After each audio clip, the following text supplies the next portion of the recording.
கும்பகோணம் அருகே திருநறையூர் ராமநாத சுவாமி திருக்கோவில் உள்ள மங்கள சனீஸ்வர பகவானுக்கு தை மாத முதல் சனிக்கிழமை ஒட்டி சிறப்பு அபிஷேக ஆராதனை. தொடர் விடுமுறை காரணமாக ஏராளமான பக்தர்கள் வரிசையில் வந்து சுவாமி தரிசனம். கும்பகோணம் அருகே திருநறையூர் அருள்மிகு பர்வதவர்த்தினி சமேத ராமநாத சுவாமி ஆலயத்தில் தசரத சக்கரவர்த்தி ராமர் வழிபட்ட ஸ்தலமாகும். இவ்வாலயத்தில் மங்கள சனீஸ்வர பகவான் தனி சன்னதி கொண்டு அருள்பாலிக்கிறார்.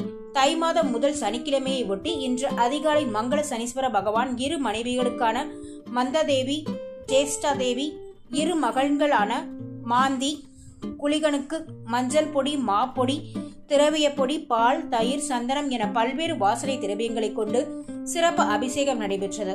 அதனைத் தொடர்ந்து வெள்ளிக்கவசம் சிறப்பு மலர் அலங்காரத்தில் காட்சி கொடுத்த மங்கள சனீஸ்வர பகவானுக்கு மகா தீபாராதனை செய்யப்பட்டது. இதில் ஏராளமான பக்தர்கள் கலந்து கொண்டு சாமி தரிசனம் செய்தனர். தொடர் பொங்கல் விடுமுறை காரணமாக ஏராளமான பக்தர்கள் நீண்ட வரிசையில் நின்று சாமி தரிசனம் செய்து வருகின்றனர்.